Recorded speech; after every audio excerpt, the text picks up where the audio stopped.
graça e a paz de Jesus esteja sobre a sua vida essa noite, amém? As nossas crianças que vão lá para o Kids, os pais podem direcionar elas para lá, os prontos já estão lá.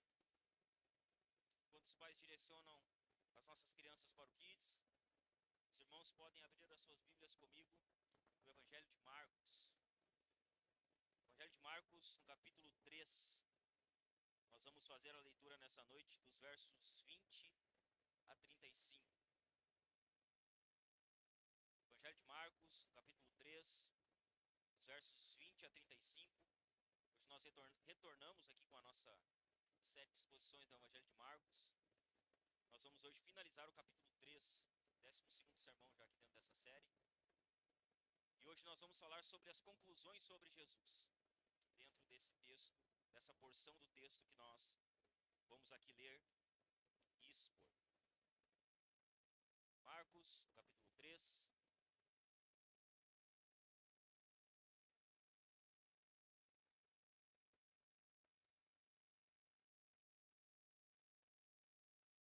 Todos os irmãos encontraram? Amém? Amém? Nos diz assim a palavra do Senhor.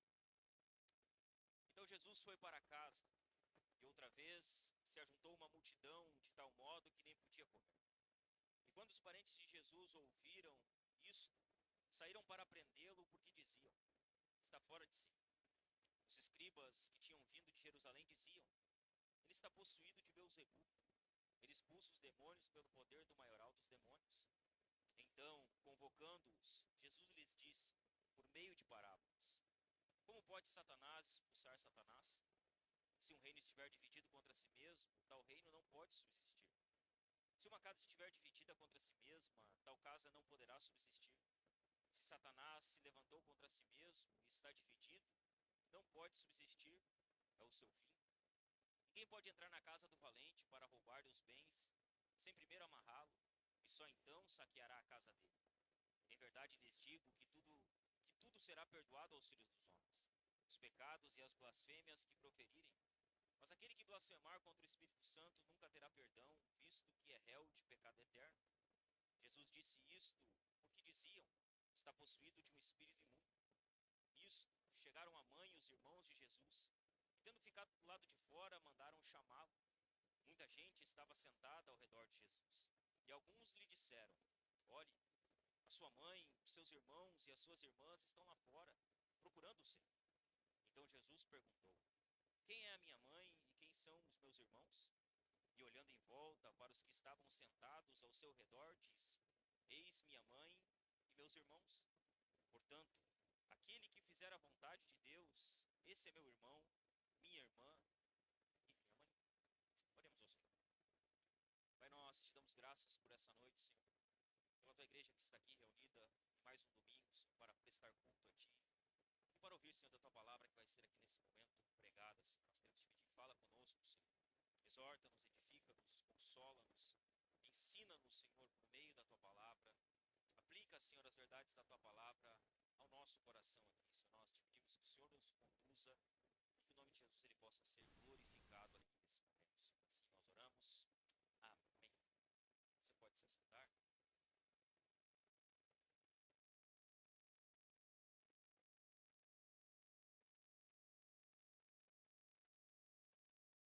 Nós vamos falar então, irmão, sobre as conclusões sobre Jesus.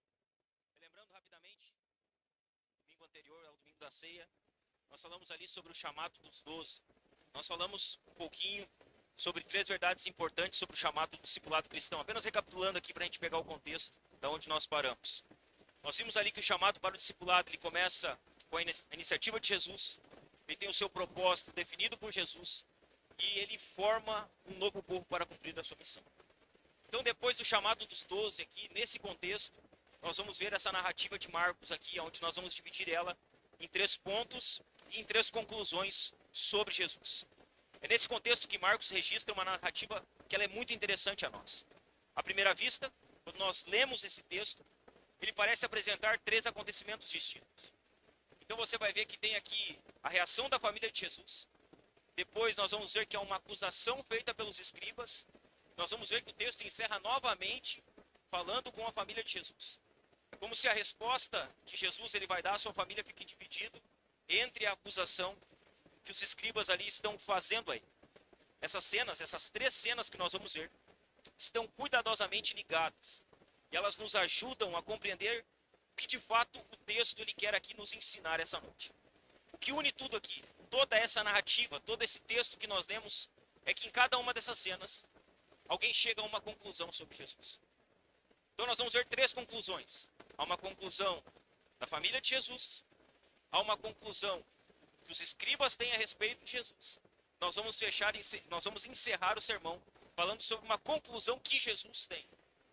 Então há três conclusões aqui. Essa cena aqui ela nos mostra uma conclusão sobre Jesus da sua família, dos escribas e uma conclusão de Jesus de si mesmo, da sua obra, daquilo que ele veio fazer. É isso que nós vamos ver hoje aqui. Então se atente e acompanhe aí na sua Bíblia três conclusões a respeito de Jesus que esse texto aqui nos mostra. A primeira delas, a primeira conclusão é a conclusão da família. Os versos 20 e 21 nos dizem assim: Então Jesus foi para casa, e outra vez se ajuntou uma multidão de tal modo que nem podiam comer.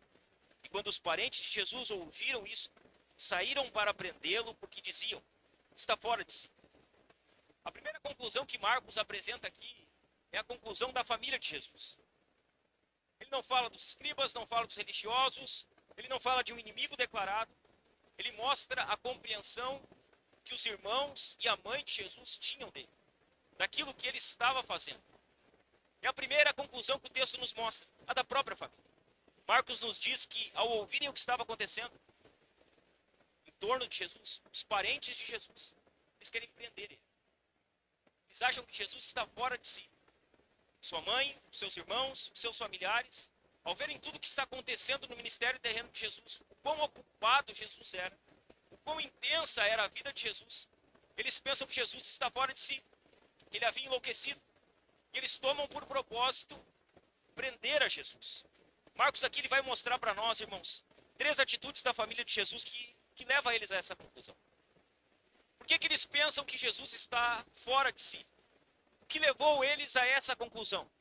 Em primeiro lugar, a família de Jesus, ela observou os fatos, mas não compreendeu o seu significado. O verso 20 diz assim: Então Jesus foi para casa, e outra vez se juntou uma multidão de tal modo que nem podiam comer. Jesus ele estava trabalhando tanto, tão envolvido com aquilo que ele estava fazendo, que sobrava pouco tempo para que ele se alimentasse. A família de Jesus via tudo aquilo. Eles observavam todos aqueles fatos. Eles viam que Jesus constantemente estava cercado por multidões. Que Jesus constantemente estava se movendo. Lembra? Lá no primeiro sermão, o evangelho de Marcos é o evangelho da ação. Então Jesus está sempre se movendo. Você percebe que no verso 20 diz: Então Jesus foi para casa. Quando nós terminamos o sermão sobre os 12, Jesus estava no monte, chamando os 12. Agora ele está se movendo de novo. Agora ele foi para a sua casa. Seus familiares viam aquilo.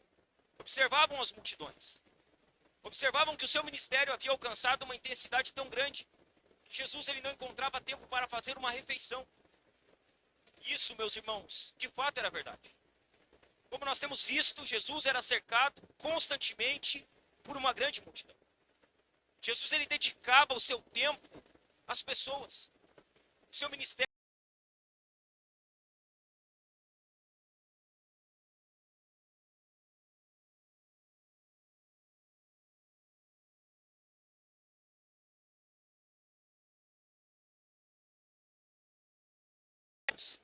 e a falta de descanso de Jesus demonstrava que a sua compaixão pelas ovelhas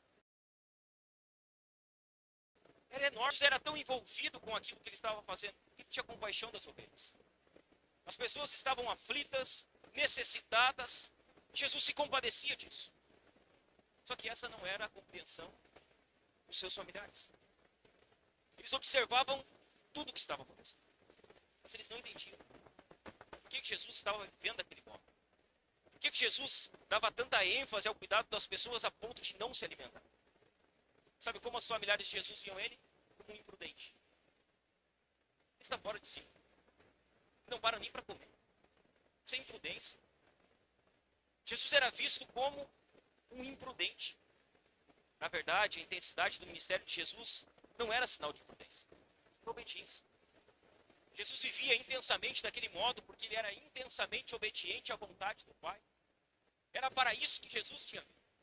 Era para cuidar das pessoas. Era para resgatar as ovelhas perdidas. Era para exercer misericórdia para com. A intensidade do ministério de Jesus era a perfeita obediência que ele tinha ao seu Pai. A sua família não entendia aquilo.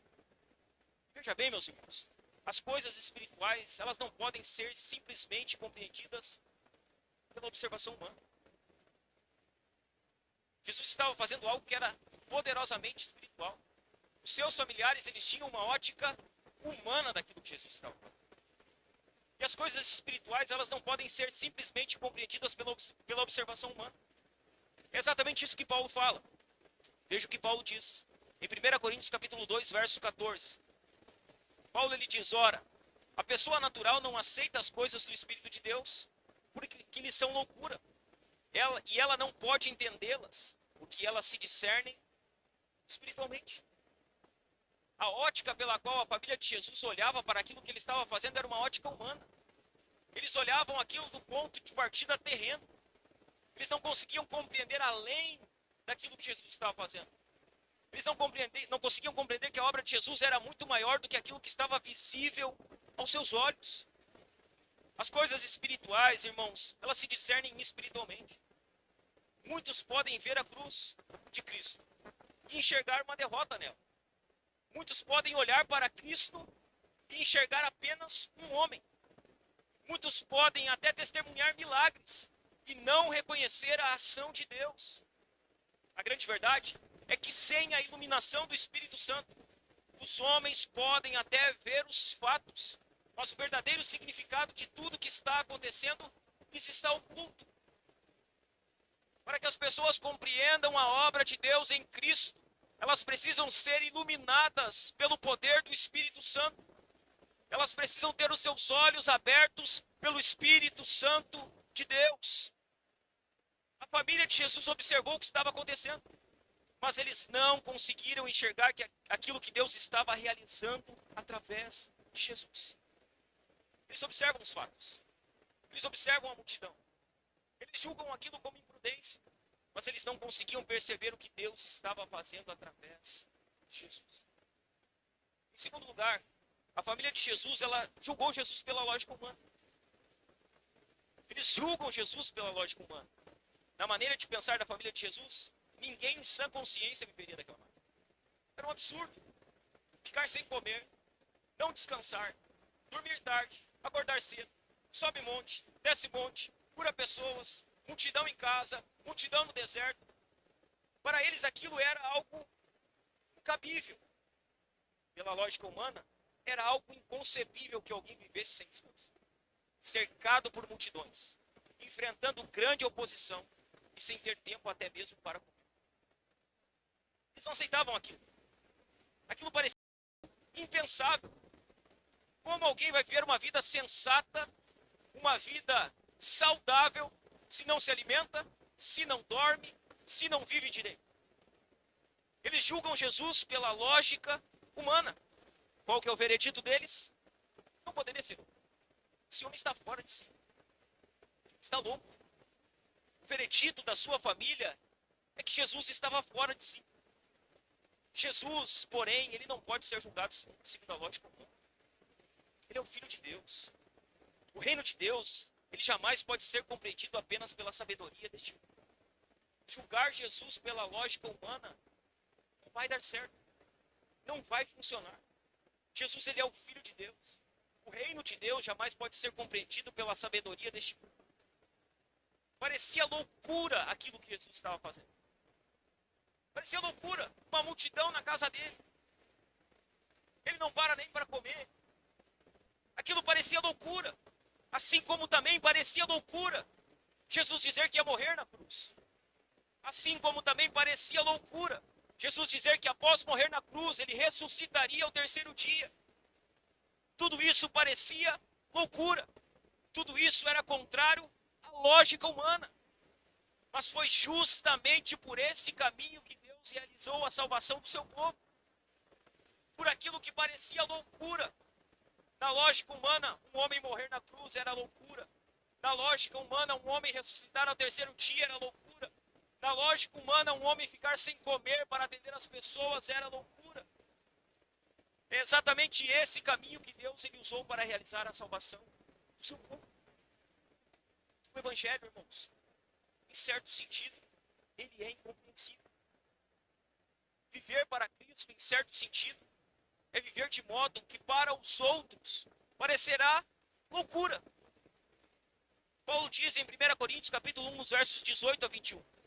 Certamente a palavra da cruz é loucura para os que se perdem, mas para nós que somos salvos, ela é o poder de Deus.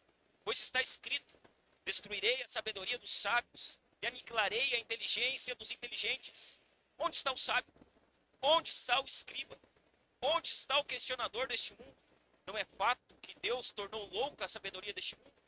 Visto que, na sabedoria de Deus, o mundo não o conheceu. Por sua própria sabedoria, Deus achou por bem salvar os que creem. Por meio da loucura, da pregação. A cruz é loucura. O evangelho é loucura. E Deus chama pessoas por meio da loucura da pregação.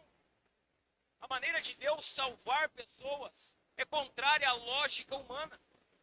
O que Jesus estava fazendo não parecia lógico para os seus familiares. Eles julgam Jesus segundo a lógica humana.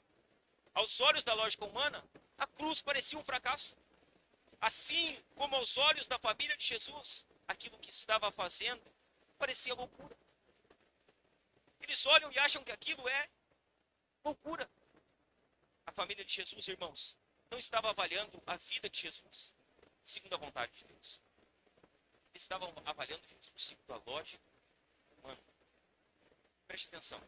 Sempre que a lógica humana se torna o critério para julgar quem Jesus é e qual é a missão de Jesus, sempre nós vamos chegar a conclusões equivocadas de quem Jesus é. A lógica humana não é um bom aferidor para definir quem Jesus é. Sempre que nós definimos quem Jesus é pela lógica humana, nós vamos chegar a conclusões equivocadas.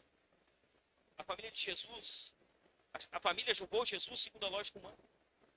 Qual foi a compreensão que eles tiveram de quem Jesus era? Que ele era louco. Que ele estava fora de si. Somente quando olhamos para Jesus a partir da palavra de Deus, nós somos capazes de compreender quem ele realmente é. Sabe como nós vamos tirar uma conclusão correta de quem Jesus é? É a partir das Escrituras. É a partir da palavra de Deus.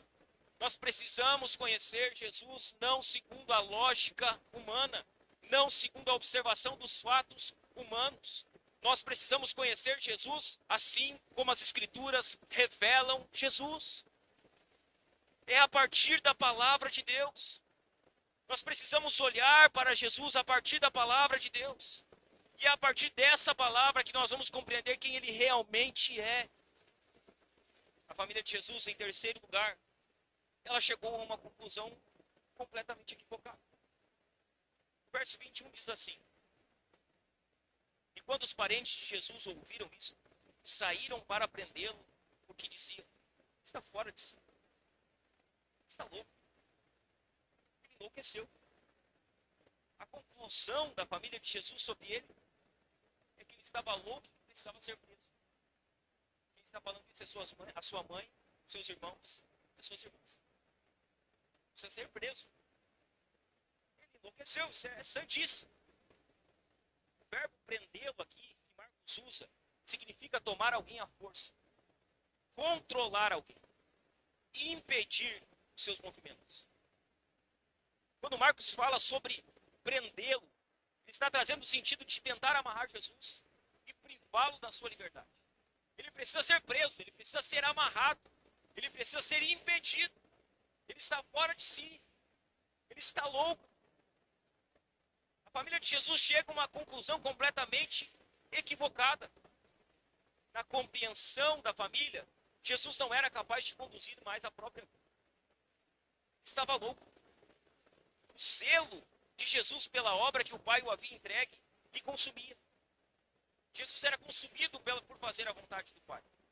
Na verdade, Jesus disse que ele veio com um propósito: realizar as obras que o Pai lhe deu para que ele realizasse. Fazer a vontade do Pai. Obedecer a vontade do Pai. O zelo de Jesus por fazer a vontade do Pai fez com que as pessoas olhassem para ele e pensassem que ele estava louco. E pensassem que ele estava fora de si.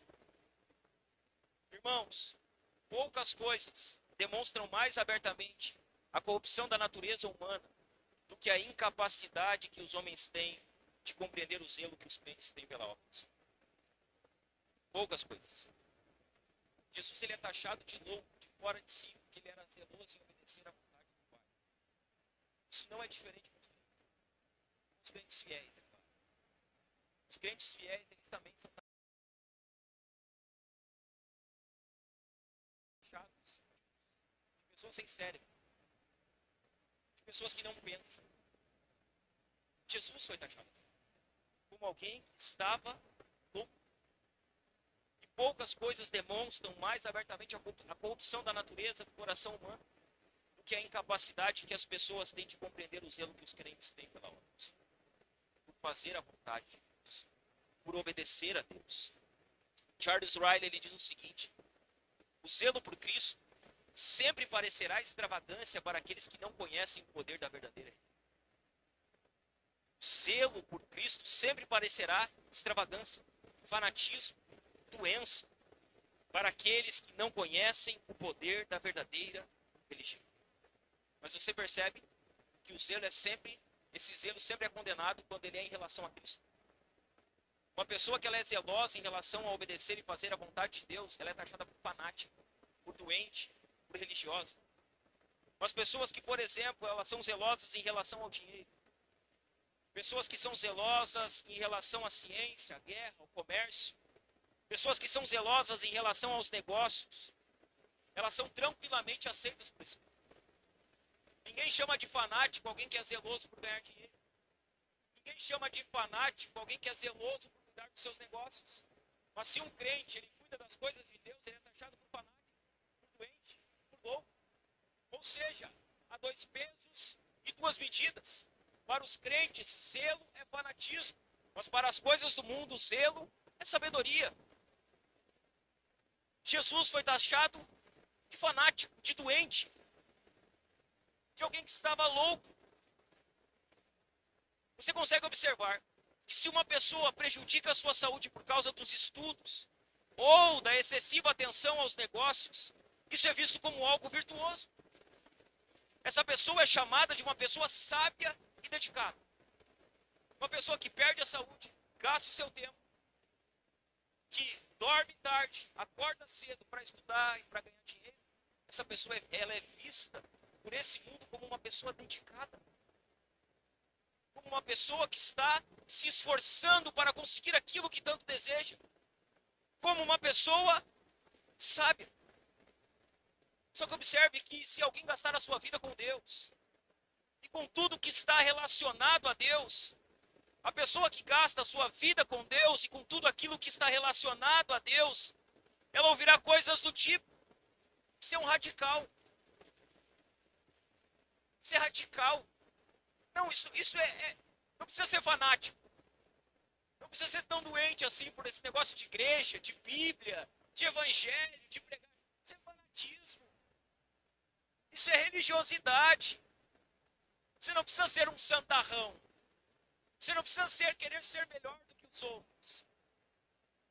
Há dois pesos e duas medidas. O zelo pelas coisas do mundo é virtude. O zelo pelas coisas de Deus é tratado como fanatismo. Jesus foi taxado como louco pelos da sua própria família. Só que veja bem, meus irmãos, as coisas do Espírito sempre parecerão loucura para este mundo. Sempre. As coisas deste mundo sempre parecerão loucura. Se Deus, em sua graça, não abrir os olhos das pessoas, muitas chegarão à conclusão que a família de Jesus chegou em relação a ele. Que os crentes são loucos. Que os crentes são pessoas fanáticas. Que os crentes são pessoas radicais. Nós vivemos, irmãos, em uma geração que possui amplo acesso ao conhecimento bíblico. a sermões, a livros, a estudos, a recursos em abundância. Só que, irmãos, informação nunca foi sinônimo de fé. Ter informação e ter fé são duas coisas diferentes. Informação nunca foi sinônimo de fé. E a família de Jesus é o claro exemplo disso. A família de Jesus possuía um privilégio que ninguém tinha. A família de Jesus conviveu. A família de Jesus, ela desfrutou do crescimento. E mesmo vendo ele nascer, mesmo vendo ele crescer, mesmo convivendo com ele, a família de Jesus chegou a uma conclusão completamente equivocada. Isso nos ensina que nós podemos conhecer muitas coisas sobre Deus e ao mesmo tempo não conhecer Jesus. Nós podemos saber muitas coisas sobre Jesus e ao mesmo tempo não saber quem Jesus é de verdade. A família de Jesus observou quem ele era a partir dos fatos, a partir daquilo que estava visível aos seus olhos. Mas você, irmão, a partir do que você tem interpretado?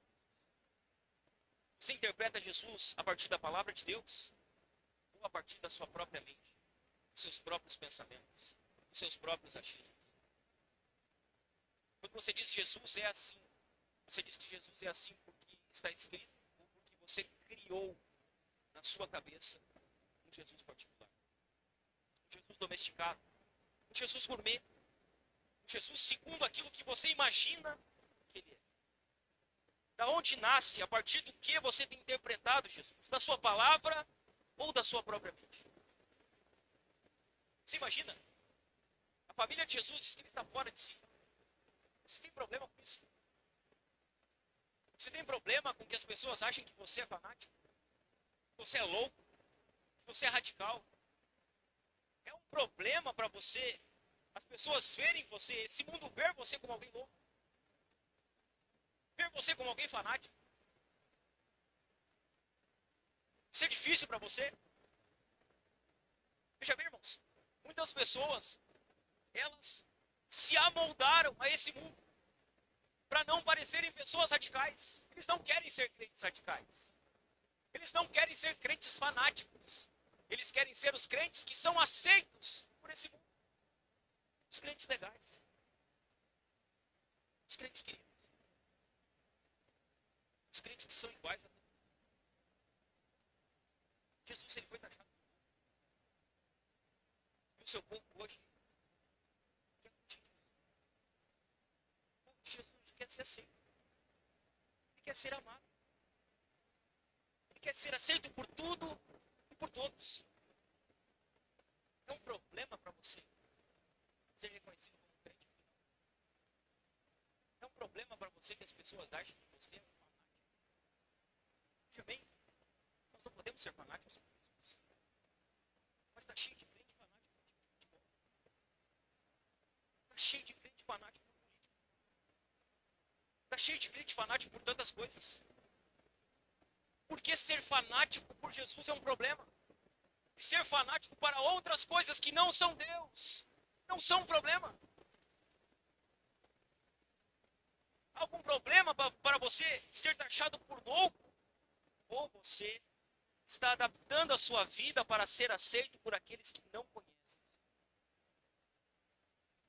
Você está adaptando a sua vida? Se moldando? Você caiu no conto do vigário que diz que crente não pode ser chato? Você caiu nessa historinha? Veja bem, me mostre na Bíblia um crente que não é chato. Me mostre. Me mostre na Bíblia um crente que ele era querido. Os crentes eram queridos. Você vai achar os crentes sendo queridos na Bíblia. Os crentes queridos morriam com a sua cabeça decapitada por uma espada. Os crentes queridos, eles apanhavam em praça pública. Os crentes queridos eram mortos apedrejados. Você não vai achar crentes queridos aceitos pelo mundo nas Escrituras. Só que hoje se criou essa espécie de crente. Crente que é amado pela cultura. Crente que é amado pelo mundo. Um crente que é aceitado por tudo e por todos. Ele é amado por aqueles que não amam o Senhor.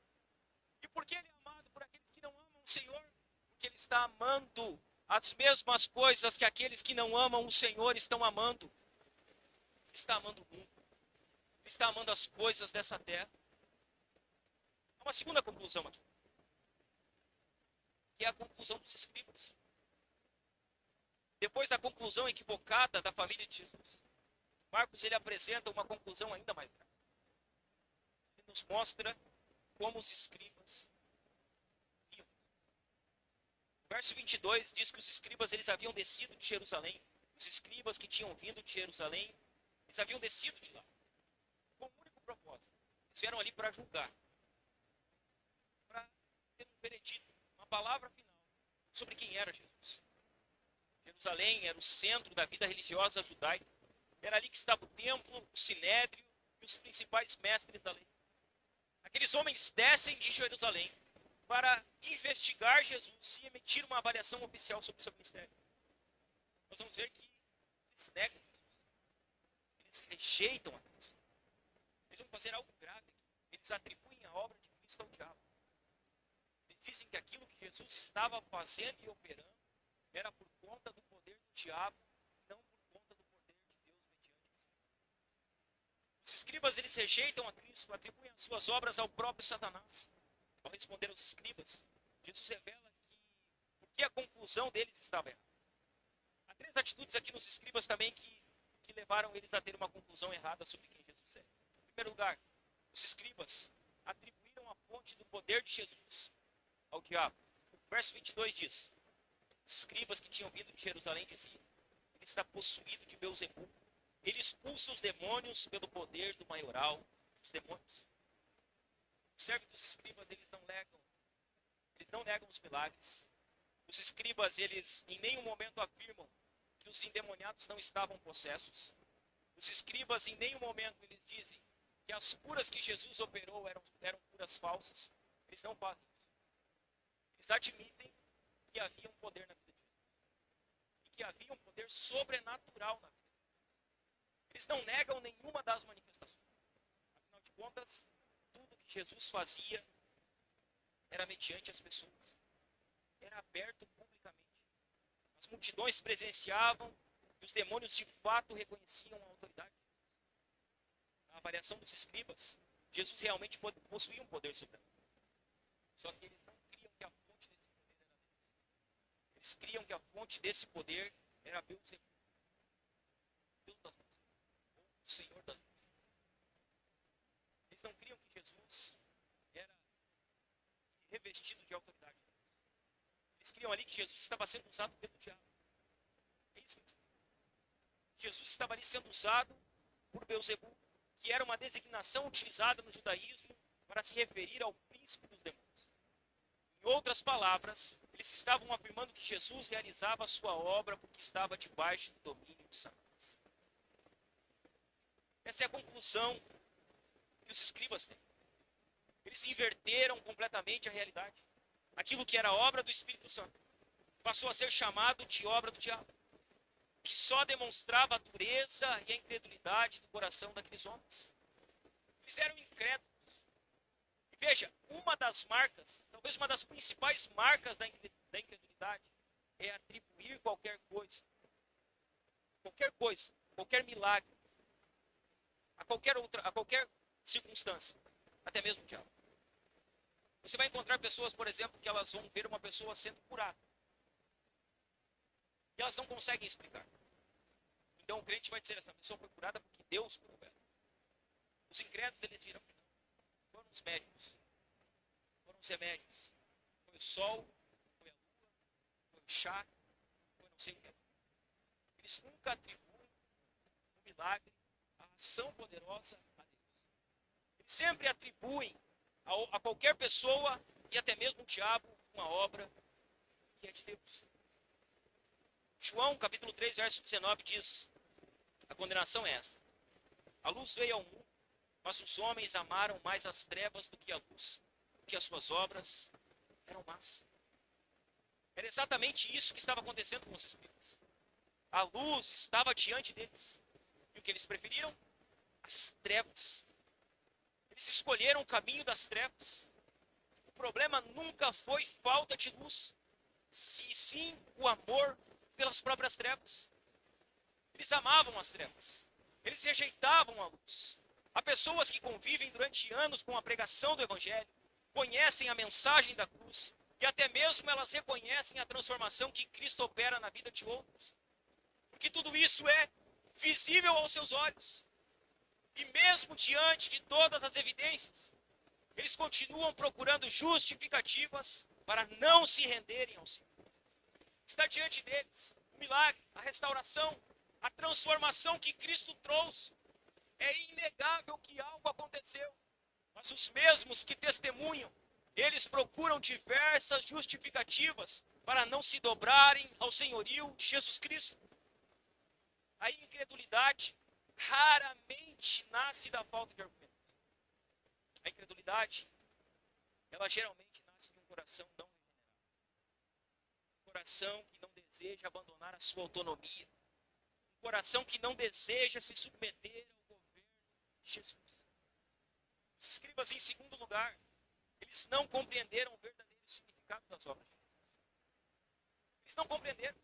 Eles viram, testificaram e não compreenderam. Jesus, ele demonstra que a afirmação deles é completamente incoerente. No verso 23, Jesus ele vai responder a eles dizendo: então, convocando-os, Jesus lhes disse por meio de parábolas: como pode Satanás expulsar Satanás? Se um reino estiver dividido contra si mesmo, tal reino não pode subsistir. Se uma casa estiver dividida contra si mesma, tal casa não poderá subsistir. Se Satanás se levantou contra si mesmo e está dividido, não pode subsistir o seu reino. Jesus pergunta a eles: olha, como pode Satanás expulsar Satanás? De que maneira isso acontece? Jesus refuta aqueles homens por meio de duas parábolas. Ele fala sobre o reino dividido. Ele fala sobre uma casa dividida. Ele diz: olha, o reino dividido não prospera. Ele vai quebrar. Ele diz: olha, uma casa dividida, ela também não prospera. Ela vai vir ao reino. Jesus usa duas parábolas, a do reino e a da casa. E a lógica de Jesus é simples. É simples. Nenhum reino permanece em pé quando luta contra si mesmo. E nenhuma família sobrevive quando está completamente. Ou seja, aonde há divisão, o próximo passo é a destruição. Se Satanás está dividido, ele está se auto-sabotando. É isso que Jesus está dizendo. Se Satanás está se dividindo, se Satanás está expulsando Satanás, então o reino de Satanás vai se destruir por dentro. Isso não tem lógica. Jesus está dizendo para eles: olha, essa percepção de vocês é ridícula. Não tem cabimento o que vocês estão falando. Se Satanás estivesse expulsando seus próprios demônios, ele estaria destruindo o seu próprio domínio. Jesus mostra que aquela acusação ela era ridícula e que não há poder onde há divisão. Onde há divisão só há destruição. Onde há divisão só há quebra. Não há como haver divisão e alguma coisa prosperar. Um reino dividido não prospera. Uma família dividida não prospera. Uma igreja dividida não prospera. Nada dividido prospera. Tudo que está dividido só tem um resultado a acontecer: a destruição. Jesus, então, ele conta uma terceira parábola, que revela a sua autoridade sobre Satanás. Ele diz: olha, o reino dividido não vai prosperar, uma casa dividida não vai prosperar. E aí no verso 27, ele conta uma outra parábola, uma terceira parábola. Olha o que diz: ninguém pode entrar na casa do valente para roubar-lhe os bens, sem primeiro amarrá-lo, e só então saqueará a casa dele. Essa parábola que Jesus conta aqui, há algumas lições importantes que Jesus está ensinando. A primeira delas, quando Jesus fala sobre o valente aqui é o diabo. Quando Jesus está dizendo assim, ninguém pode entrar na casa do valente, ele está se referindo ao diabo quando ele está falando do valente. O valente da parábola é Satanás. Ou seja, Jesus não está negando o poder de Satanás. Ele está afirmando que ele é o valente. Há uma segunda verdade ensinada aqui. Satanás é o valente e ele tem uma casa.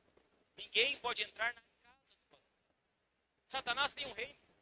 Satanás tem uma casa. Satanás tem servos. Satanás tem súditos. Ele tem pessoas que lhe servem. Satanás, ele possui uma casa. Ele tem uma organização e os seus servos estão presos, seguros nessa casa e nesse reino.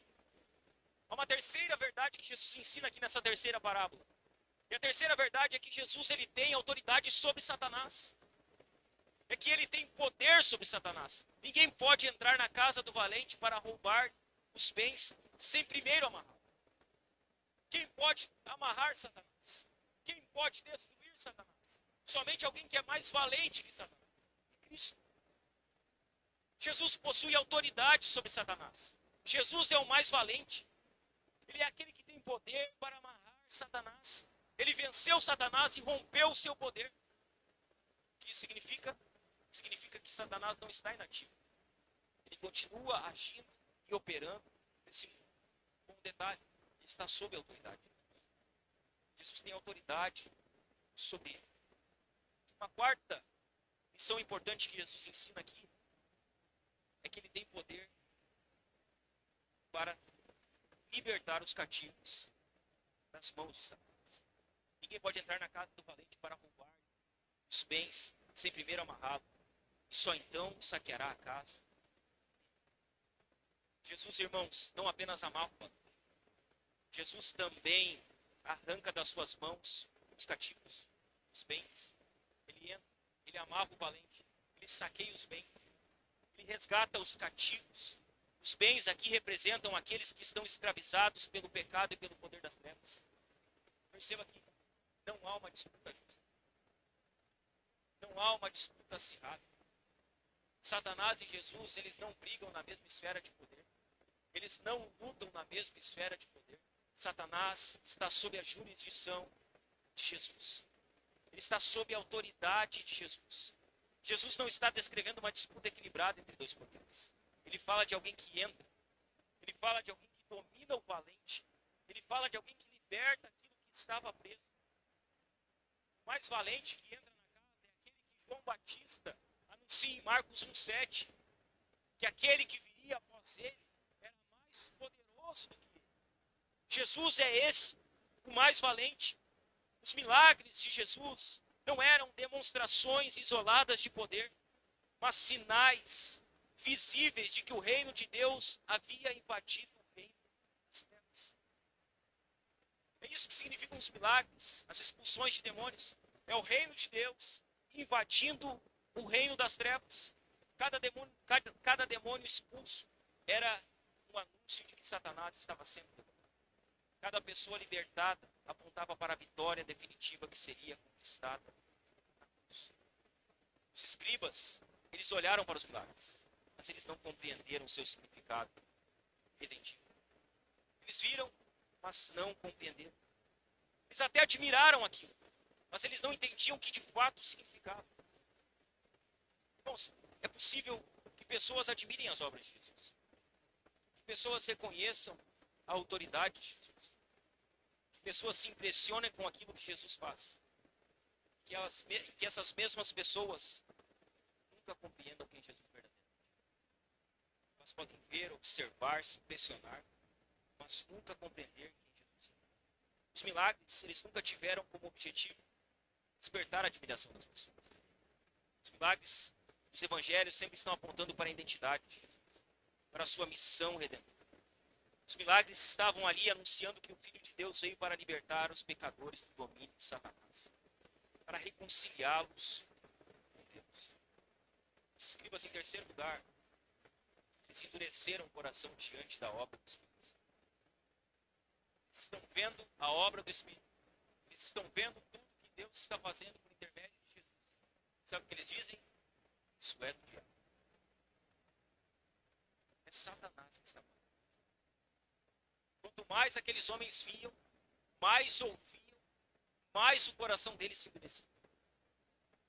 Quanto mais milagres Jesus fazia, quanto mais demônios caíam, quanto mais pessoas eram alcançadas, mais o coração dos escribas se fechava.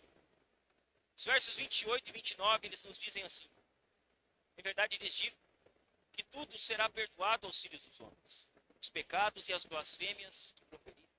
Mas aquele que blasfemar contra o Espírito Santo nunca terá perdão, visto que é réu de pecado eterno. Jesus disse isto porque diziam: está possuído de um espírito. Jesus vai falar aqui sobre a blasfêmia do Espírito Santo. Muitas vezes nós enfatizamos sempre a blasfêmia do Espírito Santo, mas há uma verdade antes dessa ênfase na blasfêmia. Esse versículo aqui enfatiza duas verdades importantes. A primeira delas, a imensa misericórdia de Deus. O verso 28 diz: em verdade lhes digo que tudo será perdoado aos filhos dos homens, os pecados e as blasfêmias que proferirem. Jesus está dizendo que Deus perdoa todos os pecados. Tudo será perdoado. Todos os pecados são possíveis, passíveis de perdão. E todos aqui, é claro, que implica pecados em que há arrependimento. Todo pecado em que há arrependimento, Jesus ele é poderoso para perdoar esse pecado. Ele estende ali a sua misericórdia. O sangue de Jesus nos purifica de todo pecado. Quando confessamos os nossos pecados, Jesus é fiel e justo para nos perdoar. Geralmente, irmãos, essa promessa ela é deixada de lado nesse texto. Se preocupa muito com a questão da blasfêmia e se esquece que antes de Jesus falar da blasfêmia, ele está falando da imensa misericórdia de Deus em perdoar pecados. Jesus ele perdoa pecados. Quando confessamos os nossos pecados, ele nos purifica. Precisamos estar convencidos de que quando há confissão e arrependimento, nenhum pecado está além da possibilidade do perdão de Deus. Nenhum pecado. Quando há arrependimento, quando há confissão, nenhum pecado está distante do perdão de Cristo. Quando pecamos, precisamos confessar. Precisamos nos arrepender. É por meio do arrependimento e da confissão que Jesus estende graça sobre os nossos pecados. Veja bem, irmãos, aquele que encobre as suas transgressões não prospera. A Bíblia é clara em dizer que aquele que confessa as suas transgressões e as abandona, é esse que alcança a misericórdia da parte de Deus. Veja bem, Adolfo Paul, ele diz o seguinte: o monte mais alto da maldade é sobrepujado pelo cume da graça. O monte mais alto da maldade, ele é sobrepujado, ele é ultrapassado, ele é encoberto pelo cume da graça de Deus. Veja bem, você pode ter pecado, o seu pecado aos seus olhos pode ser grande, mas a Bíblia nos diz que a graça de Deus é maior que o seu pecado. A Bíblia diz que a misericórdia de Deus é maior que o seu pecado. O que você precisa não é esconder o seu pecado, você precisa abandonar o seu pecado, confessar o seu pecado, se arrepender do seu pecado. A graça para pecadores que se arrependem dos seus pecados. A graça. Deus está disposto a nos perdoar, mas nós precisamos estar dispostos a nos arrepender quando pecamos. A primeira verdade que esse versículo nos mostra, que esse texto nos mostra, é a imensa misericórdia de Deus. A segunda verdade que o versículo enfatiza é sobre o perigo de cruzar a linha divisória da paciência de Deus. O verso 29 diz assim: mas aquele que blasfemar contra o Espírito Santo nunca terá perdão, visto que é réu de pecado. Essa questão de blasfêmia do Espírito Santo é sempre uma questão que as pessoas têm muita dúvida. O que é blasfemar? Como eu sei se estou blasfemando contra o Espírito Santo? Nós sabemos o que é blasfêmia, pegando o texto que fala sobre blasfêmia, dentro do contexto em que ele está, que é esse contexto. Então, o próprio texto nos explica e nos ensina o que é blasfemar. Ou seja, a Bíblia explica. Está claro para nós. Ou deveria estar claro para nós. Essa afirmação ela sempre gerou muitas dúvidas ao longo da história. Jesus ele faz uma advertência que não é feita no vazio. Ele responde diretamente à atitude daqueles escribas. Quando Jesus fala sobre blasfemar contra o Espírito Santo, ele está aqui repreendendo os escribas. O que é a blasfêmia contra o Espírito Santo? Os irmãos vão botar aqui atrás. O que é a blasfêmia contra o Espírito Santo? A blasfêmia contra o Espírito Santo é a atitude consciente e deliberada de negar a obra de Deus em Cristo pelo poder do Espírito e atribuir o que Cristo faz a Satanás. O que é a blasfêmia? É atribuir a obra de Deus, a obra de Cristo, mediante o poder do Espírito ao diabo. Foi isso que os escribas fizeram. Jesus estava fazendo a obra de Deus pelo poder do Espírito. O que eles disseram? Ele está fazendo isso por Beuzebu. Versículo 31 diz: Jesus disse isto porque diziam, está possuído de um espírito. A blasfêmia contra o espírito é a atitude consciente e deliberada de negar a obra de Deus em Cristo, pelo poder do espírito, e atribuir o que Cristo faz a Satanás. A blasfêmia contra o Espírito Santo, nesse contexto, consiste em uma rejeição consciente e persistente da revelação de Deus, que é o que os escribas estavam fazendo. Eles estavam rejeitando conscientemente e persistentemente a revelação de Deus em Cristo. Jesus diz, olha, vocês estão blasfemando. Todo pecado é perdoado, mas a blasfêmia contra o Espírito Santo, ela jamais será perdoada. Ou seja, este é um pecado imperdoável. Porque ele é imperdoável? Ele é imperdoável porque Jesus é tido como ministro de Satanás. E a fonte do seu poder não é o Espírito Santo, mas o Beuzebu. Por que esse é um pecado imperdoável? Porque é um pecado consciente, intencional, deliberado, de atribuir a obra de Cristo pelo poder do Espírito a Satanás. Quem blasfema contra o Espírito faz isso de maneira intencional. Às vezes os crentes eles têm uma dúvida, né? Será que eu não blasfemei contra o Espírito Santo? Será que eu não blasfemei? Veja bem, um crente genuíno, ele não blasfema.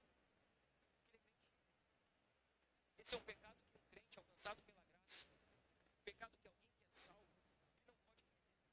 Que é um pecado imperdoável para um crente que foi alcançado pela graça, os seus pecados já foram cobertos pelo sangue de Cristo. Esse é um pecado imperdoável porque é um pecado que é cometido consciente, intencional e deliberadamente. São pessoas que atribuem a obra de Cristo por meio do Espírito ao diabo.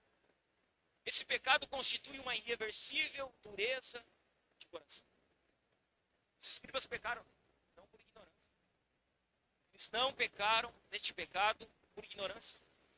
Eles pecaram diante da luz. Você consegue observar que quanto mais Deus se revelava em Jesus, mais os escribas endureciam seu coração. Isso é constante. Desde o momento em que Jesus ele é revelado, que ele inicia o seu ministério terreno, a dureza de coração dos escribas ela vai progredindo. Quanto mais Jesus se revelava, quanto mais o poder de Deus se manifestava por meio de Cristo, mais o coração dos religiosos se endurecia. O coração deles se endurecia constantemente. Assim como o faraó endureceu o seu coração diante dos sinais de Deus no êxodo, agora os líderes de Israel, eles endureceram o seu coração diante daquele que é maior. Eles fecharam o seu coração. E por isso, essa é uma advertência tão séria. Eles tinham ali o testemunho, estava tudo diante deles. O que eles faziam? Eles fechavam o coração. Eles fechavam os irmãos. Quem rejeita continuamente o testemunho do Espírito, rejeita justamente aquele que conduz o pecador ao arrependimento. Isso que é perigoso. Tem falado isso alguns poucos. É perigoso ouvir e fechar o coração. É perigoso ouvir e escolher não obedecer. Isso denota pureza de coração. Isso denota um endurecimento progressivo do coração. O maior perigo espiritual que corremos não é o de apenas ignorar a palavra de Deus. O maior perigo espiritual que nós corremos é de ouvir a palavra de Deus repetidamente, todo domingo. É de abrir a Bíblia todos os dias em casa e mesmo assim permanecer indiferente a ela. Esse é o maior perigo. É ouvir, ouvir, ouvir. Isso nunca alcançar o nosso coração. É ler, estudar. E isso nunca descer para o nosso coração. Se a nossa condição diante da palavra de Deus é essa, nós estamos em sérios apuros. Isso é perigoso demais. Cada sermão ouvido, cada texto lido, cada exortação recebida, ou nos conduzem ao arrependimento, ou contribuem para tornar o nosso coração ainda mais insensível. É aquilo que temos falado. O mesmo sol que amolece a cera endurece o barro. O mesmo evangelho que quebranta alguns corações endurece a outros. Veja bem, meus irmãos, nós podemos estar ouvindo, lendo, sendo exortados, não nos arrependemos. Nós podemos estar todos os domingos aqui ouvindo, sendo chamados ao arrependimento e não respondermos a isso. A questão é como está a sua vida diante da palavra de Deus. Como está a sua vida diante dos sermões que você escuta, diante da Bíblia que você lê, diante das exortações que você recebe? Como você tem respondido a isso? De que maneira você tem recebido a palavra de Deus com o coração disposto a ser corrigido? Você está disposto a ouvir a palavra de Deus com o coração quebrantado, disposto a ser exortado, corrigido, chamado ao arrependimento? Ou você recebe a palavra de Deus e resiste a ela? Ou você é exortado e leva isso para uma área pessoal? Ou você prefere fazer vistas grossas para a exortação mediante a palavra de Deus? De que maneira você tem recebido a palavra? O seu coração está aberto? O seu coração está disposto? O seu coração está quebrantado diante da palavra? Ou você ouve com os ouvidos? Mas isso nunca chega ao seu coração. Quando você olha para a Bíblia, existe alguma verdade das Escrituras que você continua resistindo? Que ela confronta os seus desejos e as suas convicções? Existe algo que está claramente revelado nas Escrituras, mas você não concorda. Mas isso não faz parte, não é o seu desejo obedecer isso. Não faz parte das suas convicções. Meu irmão, muito amor no meu coração, digo para você, se dane os seus desejos. Se dane os seus convicções. Essas coisas não vão levar você a lugar. Você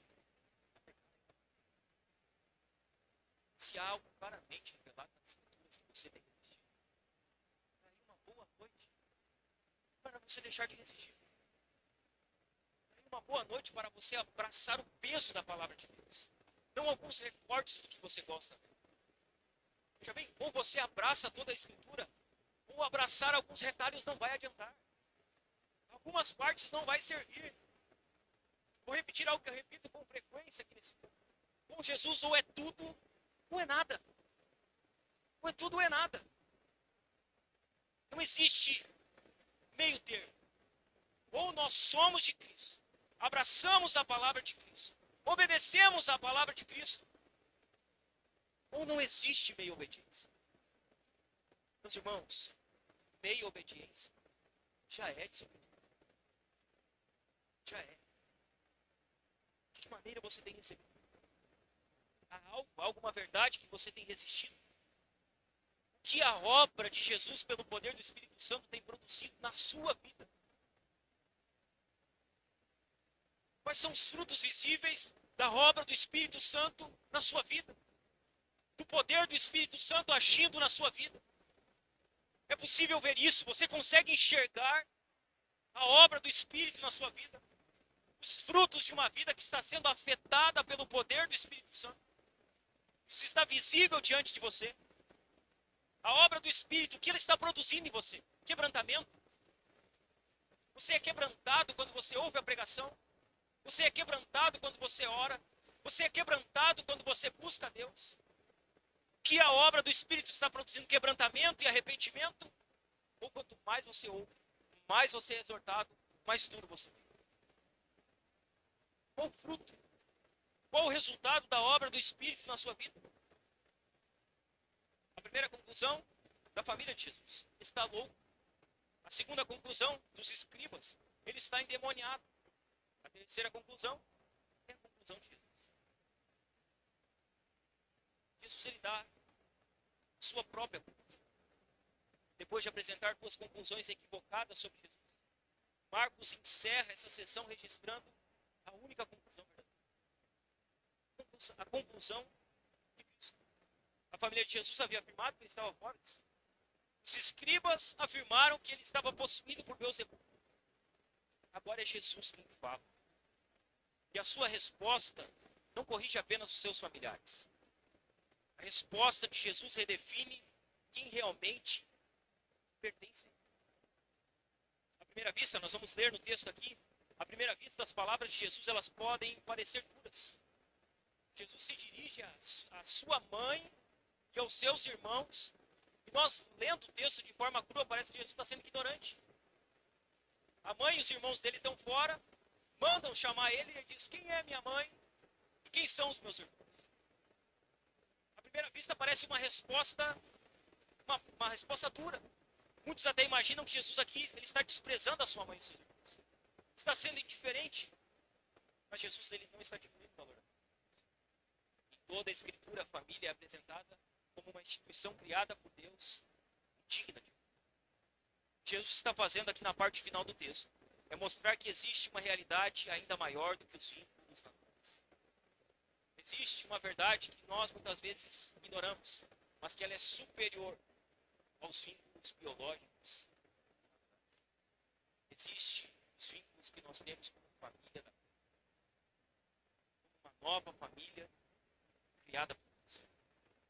Irmãos, a chegada do reino de Deus cria uma nova família, a família da fé, a igreja do Senhor. Ao responder aos seus familiares, Jesus ele revela quem realmente faz parte da nova família que ele veio. Então veja bem, a nova família que Jesus veio formar, em primeiro lugar, ela não é determinada por laços naturais. Os versos 31 e 32 nos dizem assim: nisto chegaram a mãe e os irmãos de Jesus, e tendo ficado do lado de fora, mandaram chamá-lo. Muita gente estava sentada ao redor de Jesus, e alguns lhe disseram: olhe, a sua mãe, os seus irmãos e as suas irmãs estão lá fora procurando o Senhor.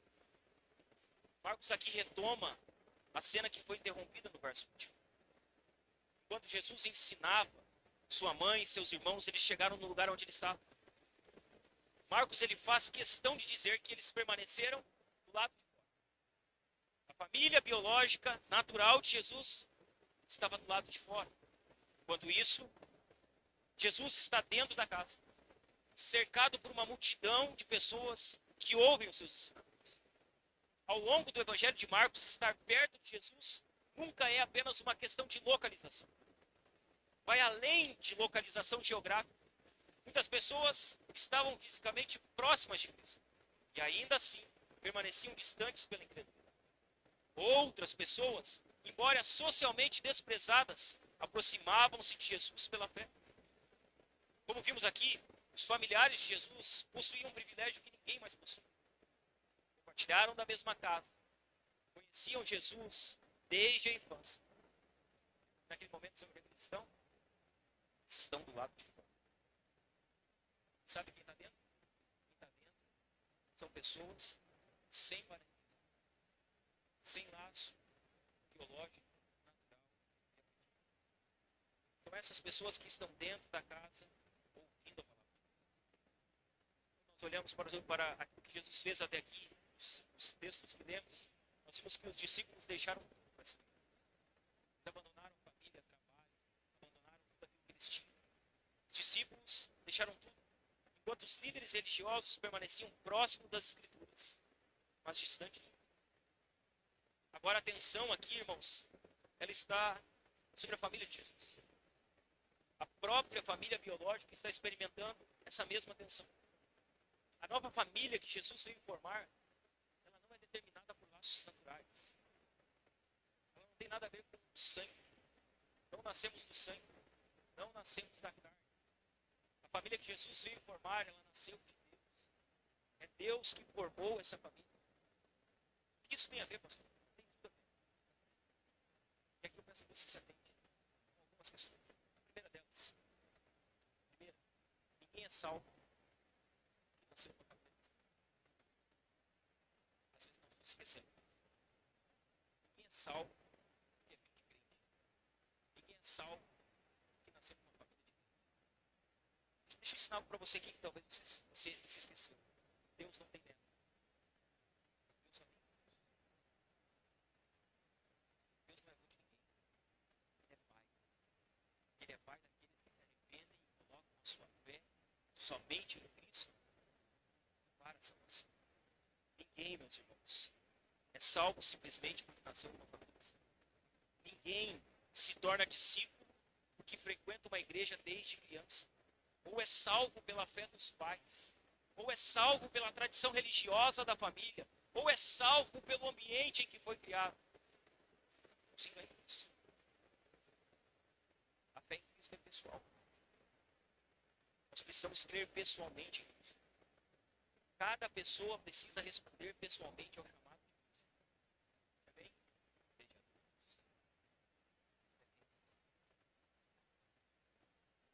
A fé é pessoal. O que isso importa, pessoal? Não se importa muito. Uma fé ela não tem fim físico e biológico. A fé é algo que nós confessamos pessoalmente em Cristo. É de grande importância pregarmos o Evangelho e chamarmos todos ao arrependimento. Todos. Você que é pai, principalmente seus filhos. Já bem que seus filhos não são salvos. Você é crente. Eles precisam ouvir o Evangelho. Eles precisam crer no Evangelho. Eles precisam abraçar o Evangelho. Nós precisamos pregar. Sabe onde começa a pregação? Em casa. Nós precisamos ensinar os nossos filhos. Nós precisamos pregar o Evangelho para eles. Também não há inocente. Todos que nascem, nascem debaixo da maldição do pecado. Seu filho não é um inocente. O coração dele é um coração depravado, igual o seu. Ele peca igual você. Ele precisa aprender o que é pecado. Ele precisa aprender que somente Jesus nos resgata do nosso pecado. Ele precisa aprender a colocar a sua fé em Cristo para a salvação. Ninguém é salvo porque nasceu em uma família cristã. Ninguém. Nem os nossos filhos. Essa era uma verdade especialmente importante para os judeus. Durante séculos, eles haviam depositado sua segurança no fato de pertencerem ao povo da aliança, por serem descendentes de Abraão. Eles pensavam que isso era suficiente para que eles fossem salvos. Eles pertenciam a uma descendência que serviu a Deus. Só que em Cristo, irmãos, isso cai. Em Cristo, a salvação não é mais dada por meio da descendência. Não é mais dada por aquilo, por uma família que seguiu a Cristo, não. Jesus nos mostra que com a sua vinda, o critério agora não será mais uma genealogia. É a fé verdadeira que produz obediência. O novo povo que Jesus está formando não se dá por laços naturais e biológicos. Se dá pela fé em Cristo somente. A nova comunidade que Jesus veio formar é formada por aqueles, em segundo lugar, que ouvem e obedecem à vontade de Deus. Versos 33 a 35 diz assim: Então Jesus perguntou: Quem é a minha mãe? E quem são os meus irmãos? E olhando em volta para os que estavam sentados ao seu redor, diz: Eis a minha mãe e os meus irmãos. Portanto, aquele que fizer a vontade de Deus, esse é meu irmão, minha mãe, meu irmão, minha irmã e minha mãe. Quando Jesus é avisado que sua mãe e seus irmãos estavam procurando ele, ele responde com uma pergunta. Ele diz: olha, quem é minha mãe e quem são os meus irmãos? Depois ele aponta para aqueles que estavam na sua volta, dizendo: eis minha mãe e eis os meus irmãos. Estaria apontando para pessoas que não eram perfeitas, para pessoas que não eram importantes. Estaria apontando para homens que eram pescadores, publicanos, homens e mulheres comuns. Pessoas que haviam reconhecido sua necessidade e estavam aprendendo aos seus pés. Jesus diz que aqueles que estavam à sua volta eram sua mãe, irmãos e sua família. Um judeu, escutando isso, ele ficava surpreso. Na cultura em que Jesus está, os laços familiares ocupavam um lugar central. A identidade de uma pessoa estava profundamente ligada à sua família. Mas Jesus afirma que a chegada do reino de Deus estabelece uma relação ainda mais profunda do que aquela construída pelo sangue. A verdadeira família de Deus não é definida pela descendência. A verdadeira família de Deus é definida por aqueles que obedecem à vontade de Deus. Quem é a família de Deus? Aqueles que obedecem à vontade de Deus. O que é constituída a nova comunidade que Jesus veio formar de pessoas que obedecem à sua vontade. Verso 35 diz: portanto, aquele que fizer a vontade de Deus, esse é meu irmão, minha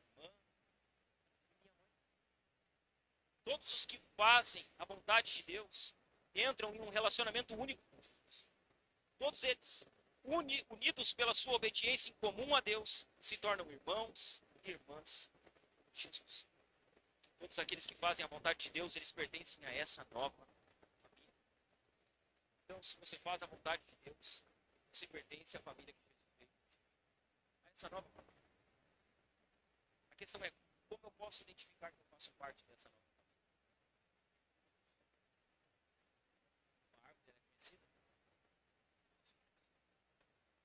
Os frutos que nós damos não nos fazem família de Deus. Os frutos que nós damos, eles demonstram se nós somos parte da família. O fruto, ele aponta para a árvore. A questão é, se nós somos família de Deus, nós estamos vivendo. É visível em nós esses frutos. Os discípulos de Jesus são conhecidos por uma vida de submissão à vontade de Deus. Jesus não está aqui dizendo que fazemos a vontade de Deus para nos tornarmos parte da sua família. Está aqui afirmando que aqueles que pertencem à sua família demonstram essa realidade por meio da obediência. Eles obedecem à vontade de Deus. Uma terceira verdade aqui a respeito da nova comunidade que Jesus veio formar é que essa nova comunidade ela é centrada em Cristo.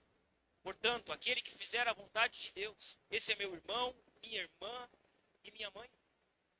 Observe que Jesus utiliza aqui diferentes relações familiares. Ele fala de um irmão, de uma mãe e de uma irmã. Ele usa diferentes relações familiares com a intenção de mostrar que o Evangelho cria uma nova comunidade. Um novo grupo de pessoas no reino de Deus. Pessoas completamente diferentes passam a compartilhar a mesma vida. Veja bem, somos todos diferentes. Homens, mulheres, jovens, adultos. Pensamentos diferentes, condições diferentes. Mas todos nós fazemos parte da mesma família. Família de Deus. Família de Deus. Não somos iguais, mas pertencemos à mesma família. Judeus e gentios, homens e mulheres, ricos e pobres, escravos e livres, todos estão reunidos em torno da pessoa de Cristo. Paulo afirma em Romanos 8,15 que nós fomos adotados como filhos de Deus. Ele diz, porque vocês não receberam o espírito de escravidão para viverem outra vez atemorizados, mas receberam o espírito de adoção por meio do qual clamamos, Abba, Pai. Pedro vai dizer em 1 Pedro 2,9 que a igreja de Jesus é um povo de propriedade exclusiva de Deus. Ele diz, vocês porém são geração eleita, sacerdócio real, nação santa, povo de propriedade exclusiva de Deus, a fim de proclamar as virtudes daquele que os chamou das trevas para a sua maravilhosa luz. O autor de Hebreus diz que Cristo não se envergonha de nos chamar de irmãos. Então Jesus é o nosso irmão mais velho, e ele não se envergonha de nos chamar de irmãos. Hebreus 2,11 diz, pois tanto que santifica, como os que são santificados, todos vêm de um só. É por isso que Jesus não se envergonha de chamá-los de irmãos. O que Marcos está mostrando aqui é o início dessa realidade. O reino inaugurado por Jesus cria uma família que ultrapassa qualquer barreira étnica, social e biológica. A família que Jesus criou supera tudo isso. Etnias, a questão social e a questão biológica. Isso também, meus irmãos, explica por que a igreja ocupa um lugar tão importante no Novo Testamento. Você percebe que o Novo Testamento ele coloca a igreja em um nível maior do que outras coisas. Cartas escritas. Há uma preocupação com a igreja. Jesus diz que ele veio para morrer pela igreja. O Novo Testamento explica esse lugar de importância que a igreja ocupa. A igreja, irmãos, ela não é apenas uma reunião. Isso aqui não é igreja. Isso aqui é uma reunião da igreja. Se nós acharmos que isso aqui é igreja, nós estamos enganados. A igreja ela é mais do que uma reunião semanal. A igreja é a expressão visível dessa nova família criada. Isso é a igreja. É a expressão visível da família que Jesus criou. Nós vivemos, irmãos, em uma época que é marcada pelo individualismo. O individualismo impera. Muitos hoje afirmam que amam desprezam. Ou seja, você viu, né? Não tem como tu amar foi odiar a esposa dele. Impossível. Está cheio de pessoas dizendo que amam Jesus, mas desprezam a igreja. Algo que não encontra respaldo nas palavras do próprio Senhor. Veja bem, quem pertence a Jesus também pertence ao povo de Jesus. Calvino diz que todo aquele que tem Deus por Pai tem a igreja. É impossível amar Jesus e odiar a sua igreja. É impossível amar Jesus e rejeitar a sua igreja. A comunhão da igreja, ela não é um acessório da vida cristã. A comunhão da igreja é uma das evidências de que fomos inseridos. Veja bem, o que está acontecendo aqui é apenas uma evidência de que um dia a graça nos alcançou. A comunhão da igreja é isso. É evidência de que fomos inseridos na família de Deus. Irmãos, é nessa comunidade, nessa nova família, é na igreja que somos exortados. É na igreja que somos encorajados. É na igreja que somos cuidados. É na igreja que somos discipulados. É na igreja que isso acontece.